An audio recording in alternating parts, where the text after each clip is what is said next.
Okay, thank you all for joining us. I think we'll just start, and the people who are joining us will join us as we go along. My name is Nyambura Ngumba. I work for InVhestia Africa, and we are the ones running the Inter-University Financial Modeling Competition.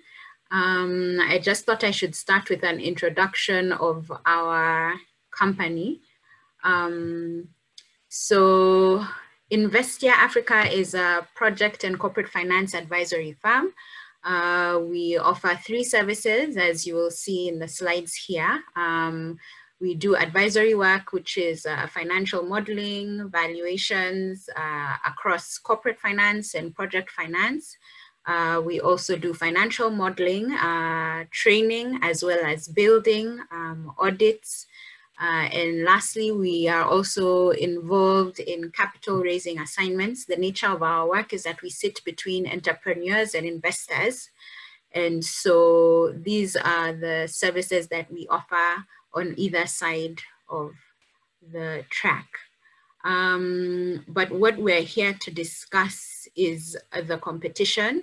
InVhestia launched the competition 4 years ago. So, well, this is the 5th year running of the InVhestia Inter-University competition. Over the years, we have been in 12 universities, and we've seen rapid growth year on year. We've seen over 2,000 students trained, and this is face-to-face as well as on our learning platform. And we started this initiative because we were deliberate about what our role is in the marketplace, and we thought that it is important to develop the pool of talent in the finance space, and also just to develop the generation that is coming after us. So that is why the university was the inter-university competition was started, and we're very proud to be running for the 5th year. Now, unfortunately, this year we will not be able to be in the campuses, and I know some of the people on this call had mentioned that they've done the competition in previous years, so they would know. Now, some of the previous partners we've had over the years include Consonance Investment Managers, who are based out of Nigeria. And actually, we will be having someone from the Consonance Group speaking to us in this webinar series. We have Open Oil, Duma, EAVCA, Credev, and Andy, which is the Aspen Network of Development Entrepreneurs. Last year, we were also pleased to have on board the Fast Standard Organization and F1, F9, and we're pleased that they're competition partners for this year as well. So we expect that all the students who participate will be able to have opportunities to do the Fast Level 1 certificate, and we'll be able to reach out to as many as possible. Now, because we're not able to do your campus tours, we will be doing the competition purely online. But the benefit of this and what we're excited about is we have been able to open it up to students across various African countries. And so we're excited about that. And so please do spread the word as well. And we would be happy to have as many people join as possible. Now I'll just show you some of the universities that have participated in the past, and I know some of you are represented here, but now we are going Africa-wide, so we expect that these universities will increase marginally, and these are some of the pictures. I know some of you can see yourselves there and some of the previous trainers we've had. So we're very excited to be bringing the 5th edition of the Inter-University competition to you guys. And so as part of the competition, we have set out a webinar series. And for the webinar series, we will be talking to various business leaders. We're slotted for Friday at the same time, 4 o'clock, for the next couple of Fridays until the competition itself, where you will hear people talk about their experience with financial modeling in the real world. And today we are starting off with Stephen Gugu, who is the principal of InVhestia Africa, and I think it was fitting that we start with him because he's also the one who has the fire for this competition. But maybe now I will bring him in. Welcome, Steve. Thank you, Nyambura. Karibu sana. Maybe you can start us off by telling us, when you were a student yourself in the university, what did you want to do? Yeah. Thank you very much, Nyambura, and really good to see the different participants who've come for the session. And if I just go back to my days in university, so I started in the University of Nairobi. It's the only university that you can start with the. But during that time, I have to say that I wasn't sure of what I wanted to become. Because during university, I was doing law for my undergraduate, but I also had done my CPAs, and I was completing my CPAs by the time I was in the second year of campus. So that meant at some point I wanted to become an accountant. I did some internship in an accounting firm. I didn't enjoy that. So I decided I didn't want to become an accountant. I thought I wanted to become a lawyer. So when I finished campus, I went and I worked in a law firm. But I also didn't.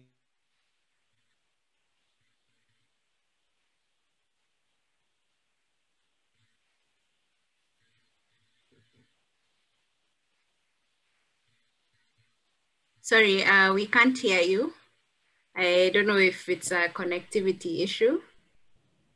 Hello, can you hear me now? Yes, now we can hear you. Apologies for that. It says my internet is on. That's quite unfortunate.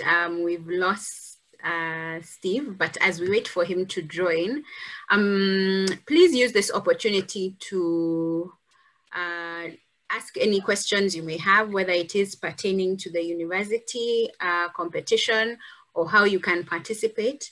As well as we wait for Steve to join, as he's speaking, if there are any questions that you may have for him, please do use the chat function.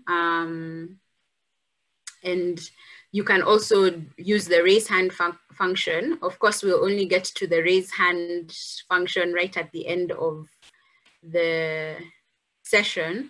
But in the meantime, if you have any questions about the competition or about InVhestia, you're most welcome to use the chat function. I think I see that we are connected back to Steve.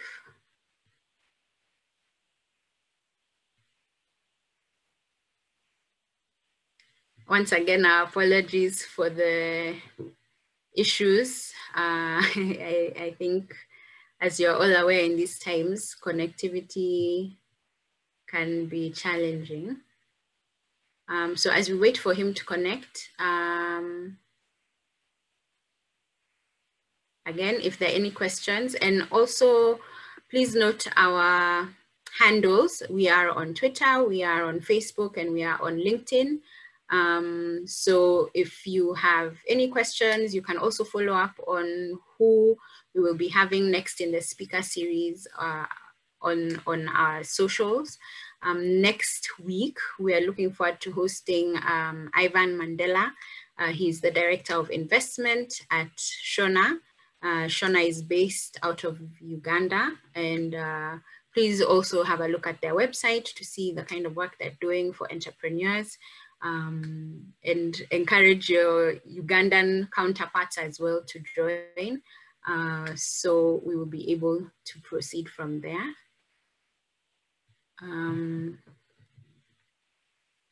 Yes, so if you just give me a moment, I will check where Steve is.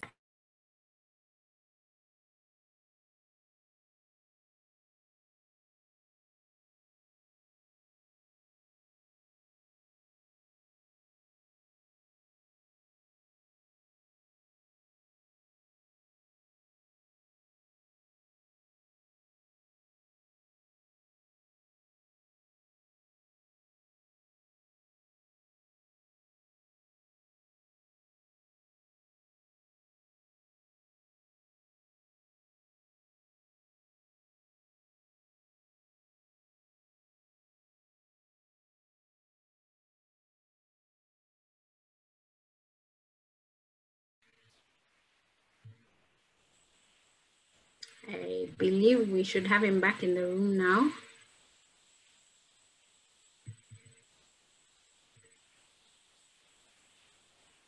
Welcome back, Steve. Sincere apologies. Sorry. They say best laid plans. My computer just shut down, and I was just in the middle of unplugging all the cables. Sort of like saying, "What the hell is happening?" But anyway, sorry, Nyambura. Do I continue the question, or do you ask 5 more questions after I left? No, we talked about you behind your back in the meantime, but maybe you can tell us. You were telling us about what you wanted to be as a student when you were in the university versus what you're doing now. Yes. So as I was saying, when I was in university, I did law for my undergraduate. And by the time I was, I think, probably in first year, in second year, I'd started doing my CPAs. And I think it was section 4. And so as you can imagine, having done CPA for some time, having done law for a bit of time, I was a bit confused in terms of what I wanted to become.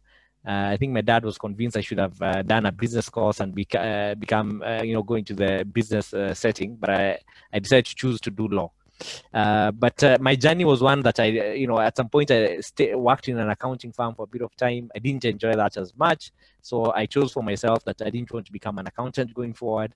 I worked in a law firm after I finished campus, and I also did my privileges in campus. I didn't enjoy that as much. So my journey was one of try one thing. If I don't enjoy it, move to something else, and sort of like keep moving from that point. Hello, you can still hear me?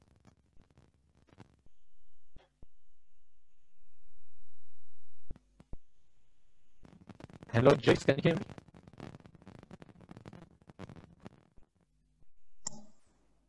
Joyce, can you hear me?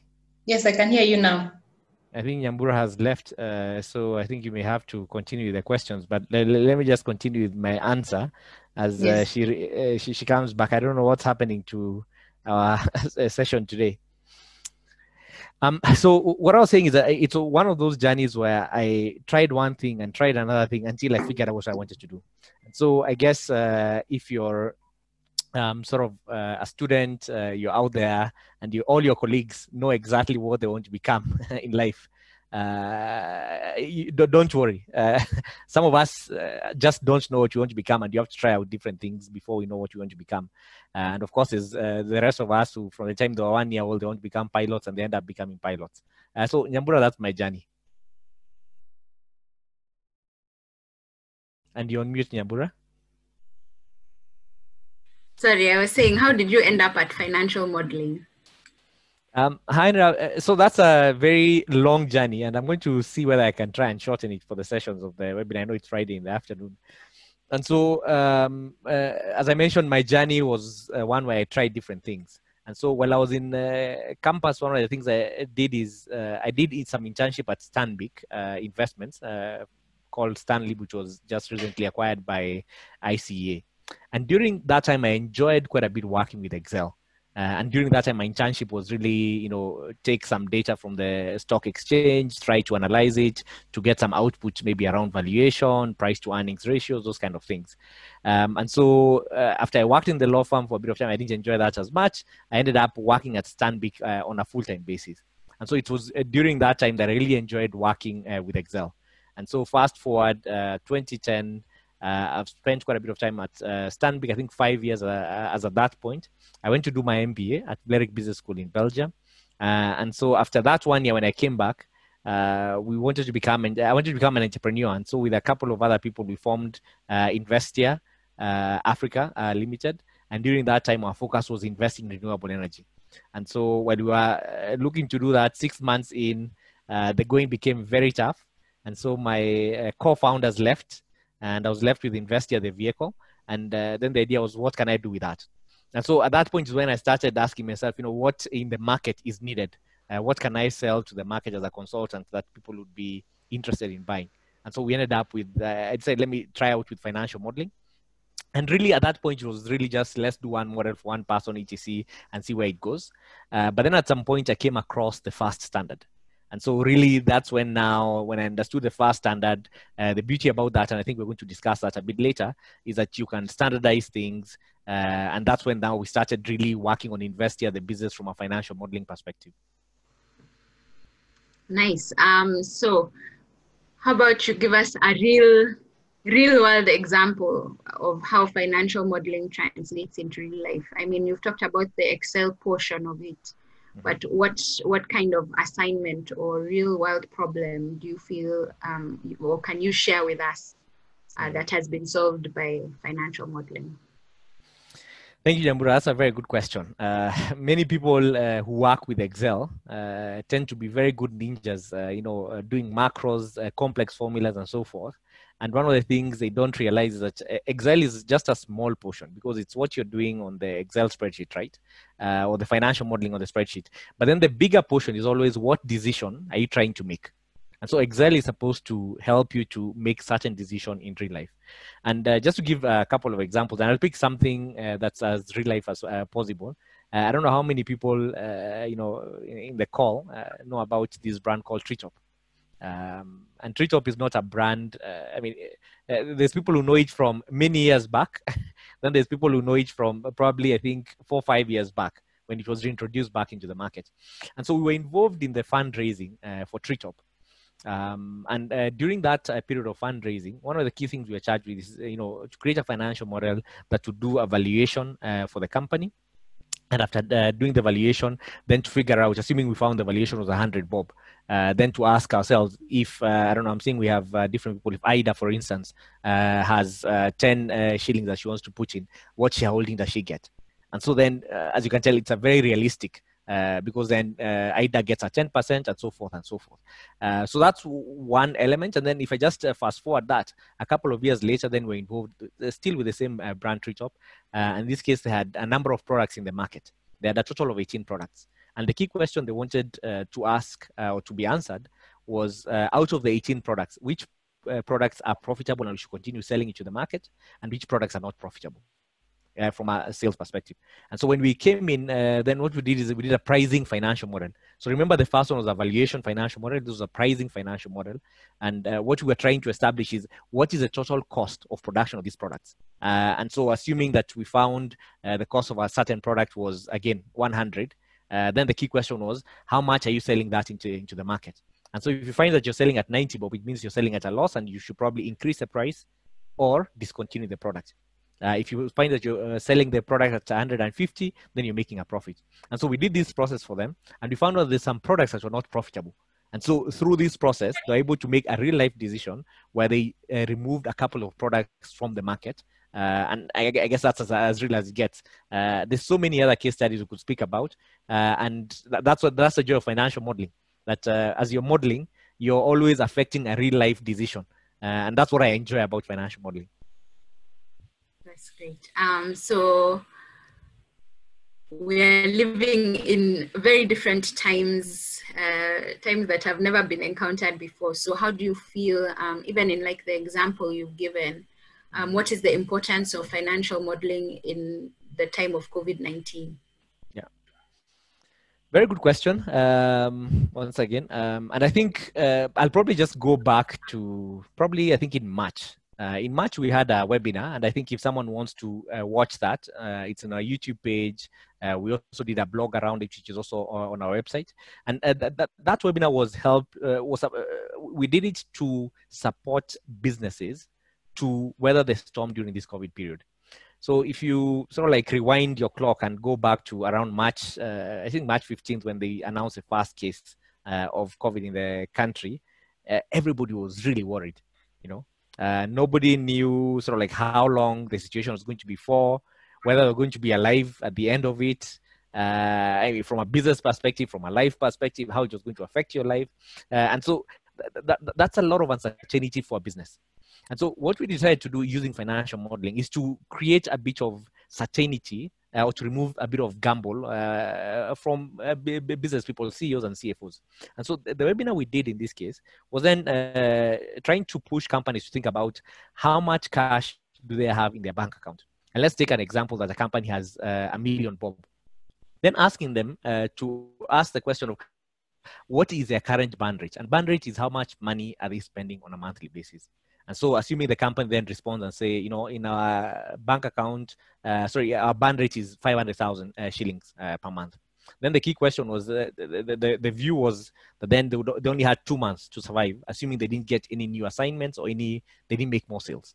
And so then what we did is we told them, you need to be able to ask yourself, if you want to push your runway, in this case, the amount of time you have with the cash you have, say to 6 months, what can you do? And so then the idea was that you create a focused financial model where you say, what cost can I reduce? What additional revenue lines can I create? So for instance, the cost you could say you want to reduce would be maybe, let me reduce my rent.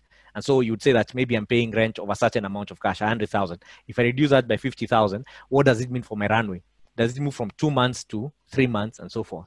If, for instance, I don't know, you want to think about some clients who owe you money that you want them to pay you faster. You want to ask yourself, if I give them a certain discount and they give me the money, how long does that then elongate my, my runway? And so we helped companies to be able to do this. And there's quite a very good feedback from companies from this, because I think it helped them to create a bit of sense to reduce uncertainty during this COVID period. And so that's one of the things that, you can do with a financial model. And this could be applied even from a personal setting, right? If you have your budget and you're really asking yourself, how long, from a house perspective, right? Because also from a house perspective, I've seen a number of people who relocated from Nairobi and they've decided to go up country and so forth because of COVID. And I would imagine they created a financial model, put their rent there, put all their costs, and said, if I remove my rent, how long can I survive for? Yeah. So Nyambura, that's what you can do with financial models. Awesome. So you had mentioned the FAST standard, and that was one of your motivating factors when you went into financial modeling. What's the importance of standardization? Mm-hmm. And I don't know how many people are aware of what standardization is and what the FAST standard is. So maybe just to mention something, the FAST standard stands for flexible, appropriate, structured, and transparent financial modeling. And really, if you're a driver and you're driving on Thika Road, one of the key reasons why you're able to drive on that road is because there's a certain rules that people follow when they're on the road. And now, of course, in Kenya, the rules are not followed strictly. But I guess it's this idea that even if the rules are not followed, people understand which rules we do not follow. So there's a standard that people use. And what the standard helps with then is to ensure there's no accidents, to ensure that we can teach other people very easily to get onto the road, and they get onto the road and they're very comfortable. The next day they can drive from one point to the other. So if you think about financial modeling, it's the same sense. If there's no standard to guide how people communicate when they are building this focus, they're building a valuation, a pricing financial model, then the question that the issue that you end up with is that for someone who wants to review or to review the valuation I was talking about, they have to first of all understand the language. So they have to call Nyambura and say, you're the one who did this valuation, Nyambura, please help us to understand what were you trying to say when you said ABCD. But the moment you standardize, if Nyambura sends us a financial model, we don't even have to call her. We go straight and ask, do we believe in this valuation, etc., etc. So what standardization does for financial modeling, it makes things very efficient. It ensures that people can collaborate. And for our financial modeling training, when we've trained different companies, one of the things they like about the FAST standard is the fact that if someone has gone through that standard and understands how that standard works, and the beauty is, I think we've trained, I don't know how many people we've trained. So many corporates, all the way from your BRICAM, CENTAMs, etc. So if you go into this organization and say, hey, I'm a certified financial modeler using the FAST standard, they know what you can be able to do.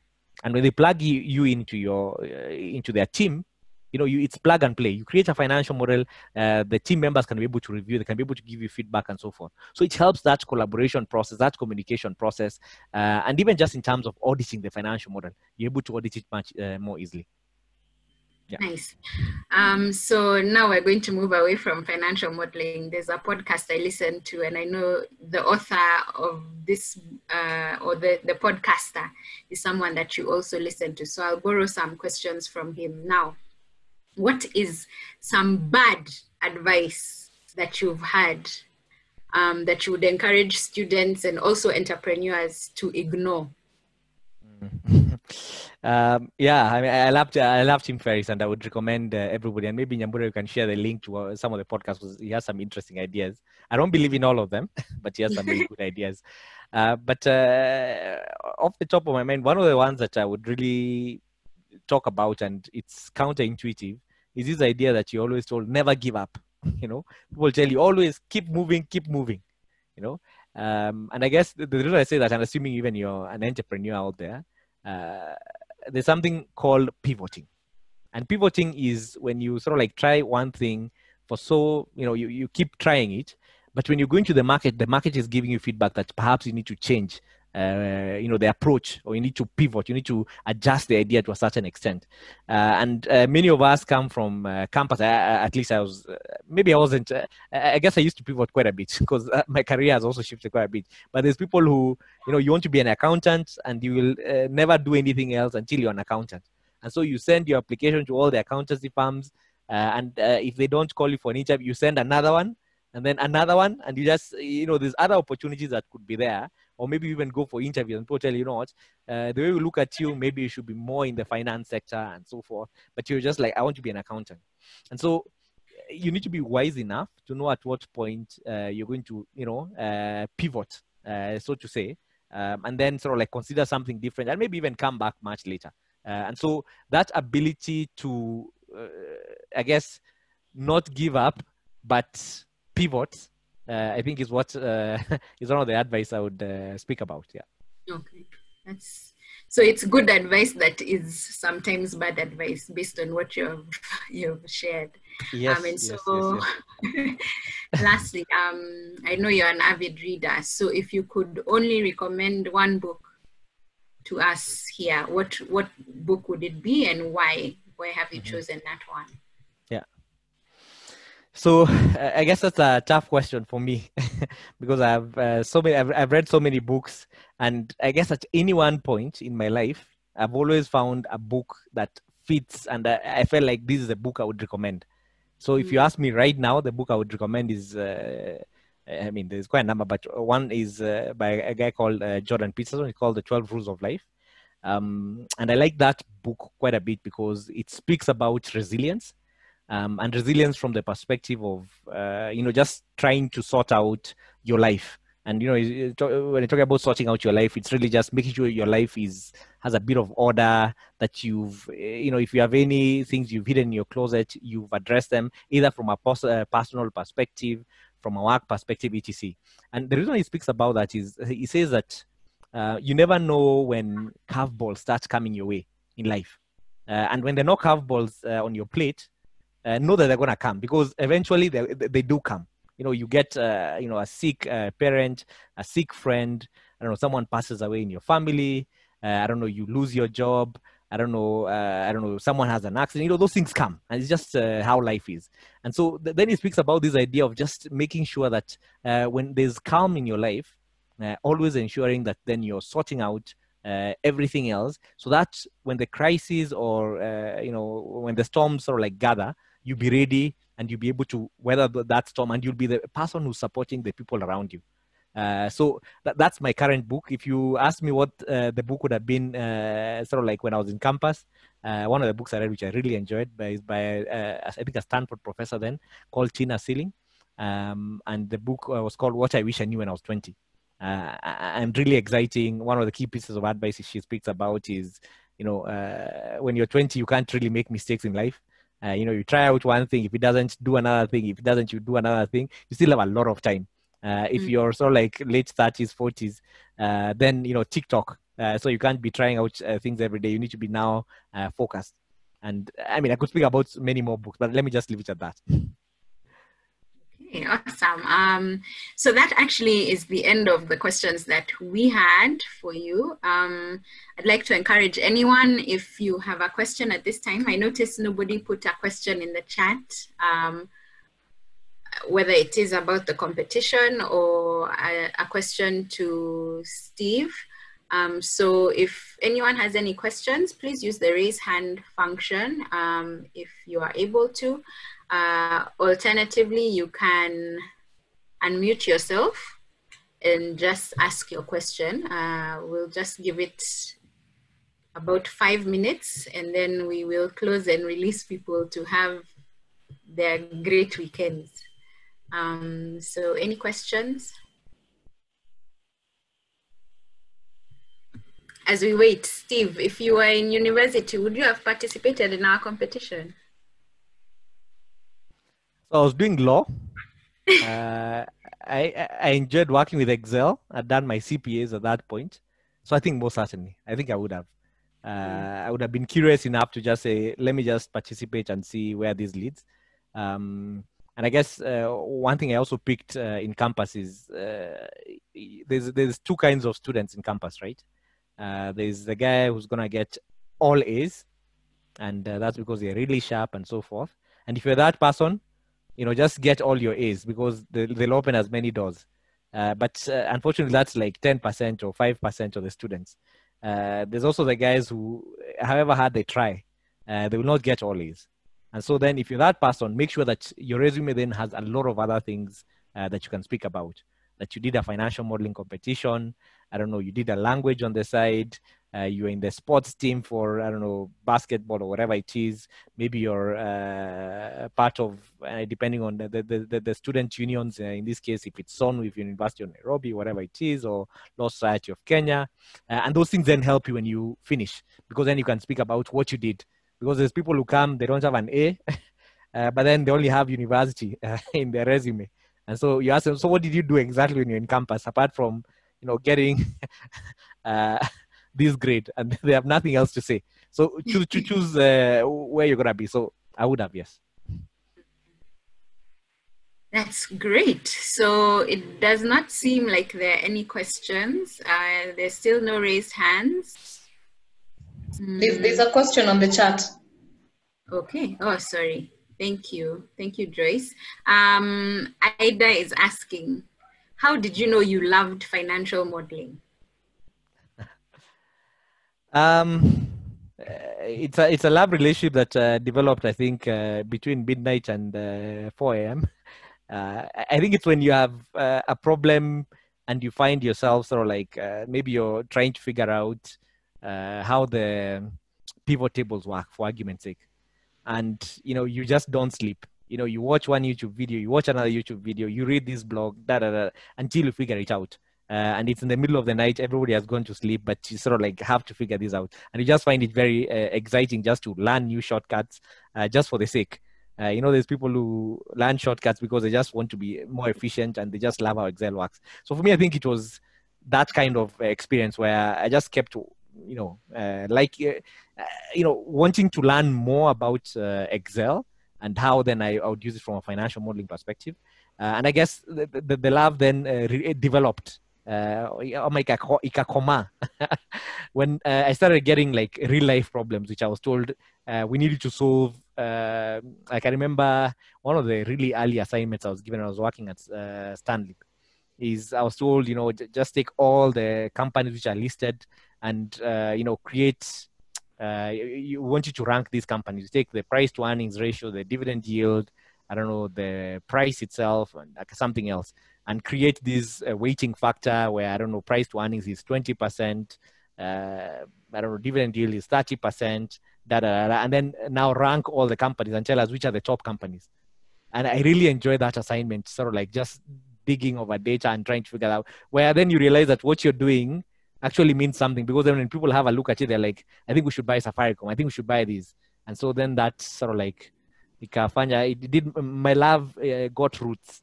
And now it imekoma. Great. And I hope your question is adequately answered. I don't see any other raised hands, no other chats. But I'd like to thank, Philip, thank you. How has the process of financial modeling changed or grown over time? In reference to when you started until today, have there been any innovations and softwares being used? An example he mentions is Excel. So Philip is asking the question as if I started modeling in 1925. So Excel was still there when I started. It has not just been introduced. But nonetheless, I think how it has changed is earlier, I mean, and really, when I say modeling, it's probably 2002 or thereabouts. I hope everybody was born during that time. Nyambura, you're definitely born. 2002. And I guess then it was really about how complicated your Excel spreadsheet was. And so you'd create this complex spreadsheet, which only you could make changes on. You'd put fancy colors in it and so forth. But then over time, and I guess it's also because I used to work, I mean, I was interning at Stanley. And so I was interning for Stanley, then it was really focused on public markets. That's the stock exchange, the bond markets. And so during that time, it was about that. But then over time, what I've realized is also even from my own modeling experience and so forth, it's moved more to how do we standardize. And that's when, FAST then has, software like Excel improved to make work. Of course, Excel has made work extremely easy. But just continue with the tangent that I was talking about. So like standardization in financial modeling then has come up, which then aims to ensure that it's not the wild, wild west where everybody's just doing what they're doing, but there's a bit more focus in terms of how the models are being done. And so then most people are focused on what the solution is and not how complicated the financial model is. But indeed, I mean, Philip, just to respond to what you're saying, yes, Excel has made work very, very easy. I think there's a time where people used to use a software like Lotus, which I don't know whether most of you have heard of that software called Lotus. Not as efficient. Excel has become much, much more stronger. There's so many more functions that they've added on Excel, which before you had to actually code yourself. So for instance, just use one example. If you looked at Excel, Microsoft Excel 2003, which is what was being used 2002, if you made an error in Excel, there was no way of correcting for that. But now you have a function like if error, which then makes it very easy that if you have an error, you can tell Excel to do one or two, three different things. There's some functions like the pivot table was not as advanced as it is today. I mean, there's many functions which have been added on to Excel to make your work more efficient when you're trying to use it.